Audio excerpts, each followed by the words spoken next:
Welcome to the Yogic Dance Study. I'm Dr. Candice Johnson. I'm the principal investigator of the Yogic Dance Study, and this is the health education piece of the Yogic Dance Study that you're doing in week 1. And I'm representing the VCU School of Nursing, where we are creating collaboration, advancing science, and impacting lives. So that's my plug for our school. So I am starting you off in this intervention with a health education series. It's 4 parts to this health education piece. And this video is going to help you hopefully understand a little bit more about your health and the risk that we are at as African American women. I'll use African American and the word black interchangeably. Hopefully, that's not offensive or off putting to anyone. But I know that some women who are consider themselves black are not necessarily American born. So I'm just going to say black and African American women, but I'm referring to all black women. Okay, so part 1 is going to be Black women's health, and it's going to give you an overview of African American women's basic health status based on research and literature that's out there.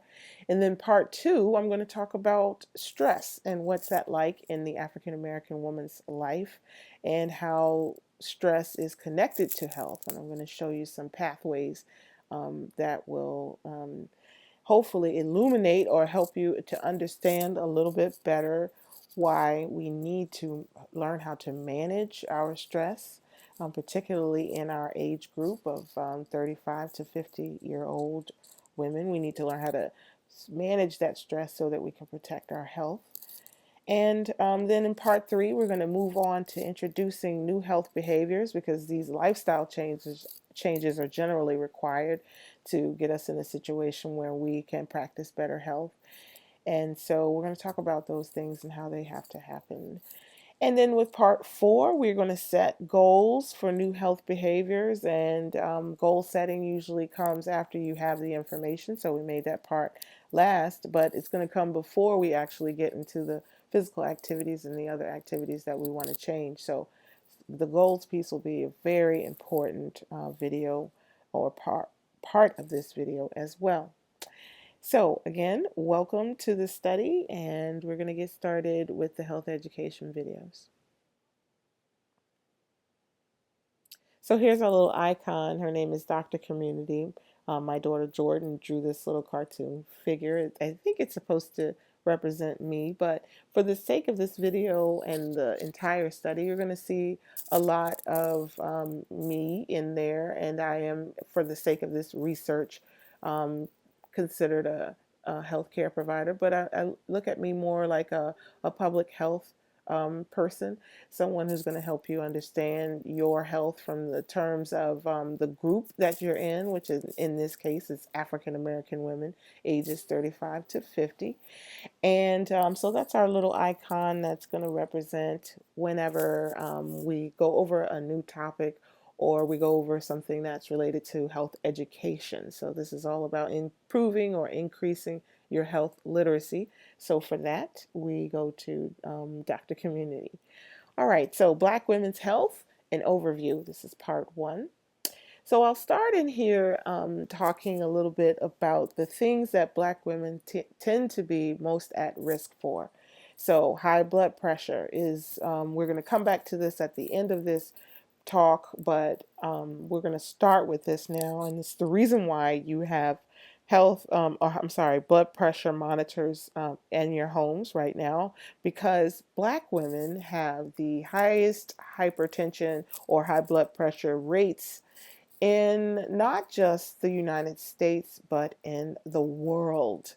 So, as a racial and ethnic and gender subgroup, Black women have the highest high blood pressures in the world. So that requires some special attention to try to figure out how we're going to bring these blood pressure rates down, because hypertension is just that, tension. There's a lot of things going on in your environment and in your mind and in your lives that make it so that your blood is pumping through your veins at a very fast and hard rate. So that puts you at risk for a lot of things, including um, heart cardiovascular disease, or disease of the heart and the blood vessels, and that those kind of diseases lead to death. Okay, so Black women's health really at this point in our position or in our history is really at its most risky, and at its most complicated. So we really need to put some attention into this. So high blood pressure. We also have very high blood sugar. So we'll talk about the mechanics of how high blood pressure and high blood sugar works, and how we can improve that, or increase our behaviors, our healthy behaviors, so that we can improve that. And then high blood sugar leads to complications from diabetes, and it also worsens heart disease. So all those are connected. Black women's health is also really wrapped up in diseases of the immune system, and such as cancer, HIV, AIDS, sexually transmitted diseases, but also, and thyroid disease, which is definitely a disease of the immune system, and also fertility. African American women, though they have the highest rates of having twins, and they have otherwise very high fertility rates, we're seeing now that as more African American women are the primary caregivers for their children and their parents, and that they're working in the workplace more than ever before in history, we're seeing that these fertility rates are changing and are now starting to decrease. So, health is affected by your ability to procreate or have children, and vice versa. So we'll talk about that a little bit more as well.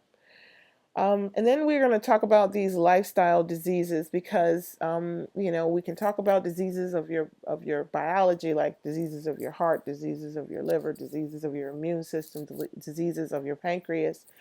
But when we talk about stress and health and how they're connected, you begin to see what we call lifestyle diseases, or diseases that are related to things you do in your everyday life. Okay, so that could be um, influenced by your diet. Okay, so that means that you could be eating things that cause you to be unhealthy.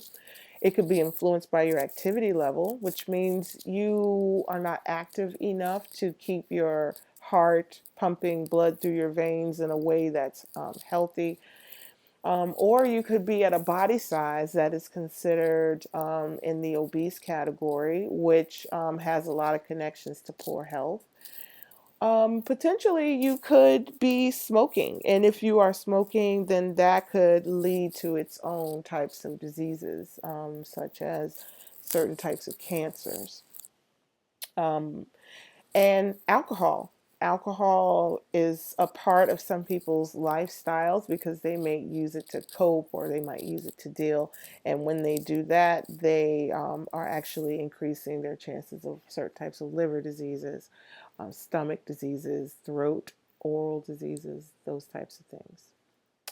So here's Dr. Community here because she wants you to learn about a new idea, and it's called atherosclerosis. Very long word, but I promise you, with all the long words that we are introducing you to in this series, we will be explaining to you what they mean. Okay, so I'm not going to throw you a word that I don't describe or explain, because I do want you to improve what we call your health literacy, which is your knowledge of your health and the knowledge of your body. And the body is an amazing, fascinating thing. So I'm hoping to just maybe take down some of the knowledge barriers about what's going on in your body, and hopefully bringing awareness to things that you may not have understood before. So there's Dr. Community, and what is she pointing to?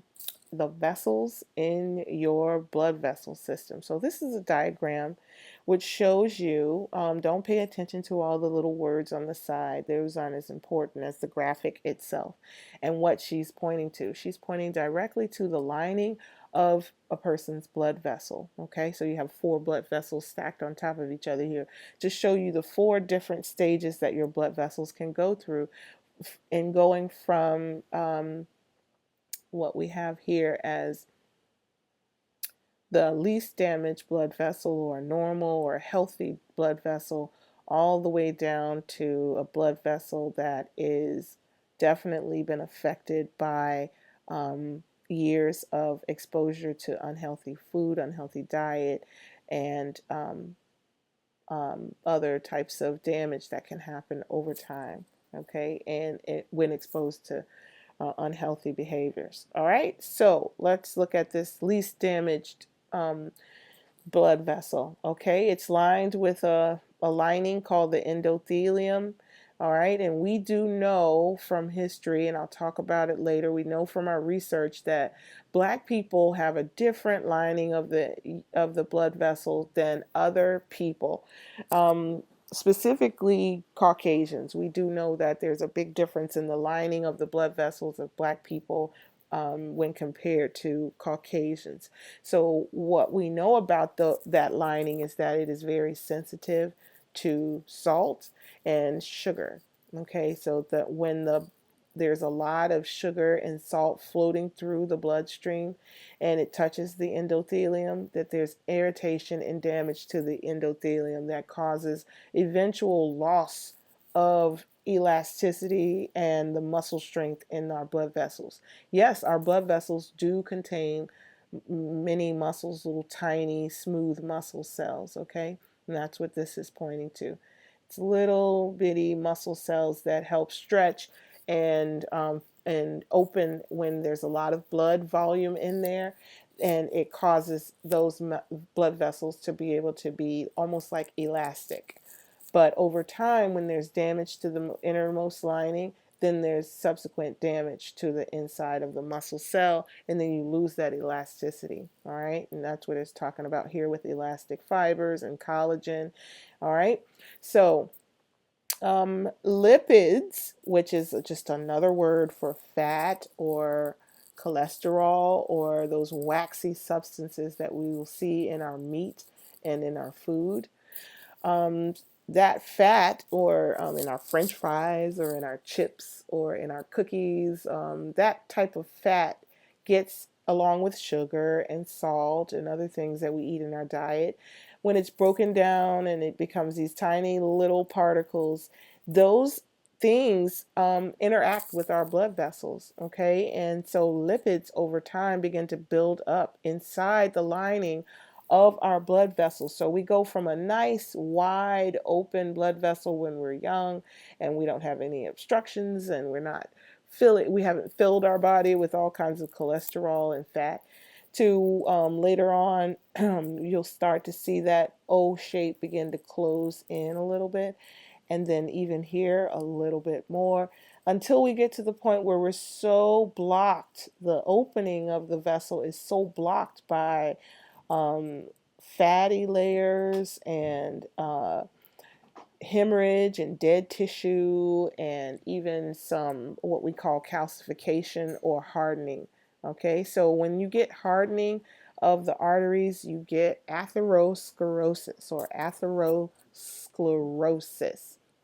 You get that hardening of the arteries and you get heart disease. Okay, and the more blood you try to pump through here, then the harder those arteries are going to become, and they aren't going to be as elastic, and you're going to be at risk for heart attack. Okay, and heart attack is when those, or stroke, is when these thick areas here that contain all this junk begin to break free from the vessel and start clogging up the important parts of the heart. So that's a quick lesson on how foods or the things you put into your body can have an impact on your vessels eventually over time, and how it can just get worse and worse till you're at risk for a stroke or a heart attack. Okay?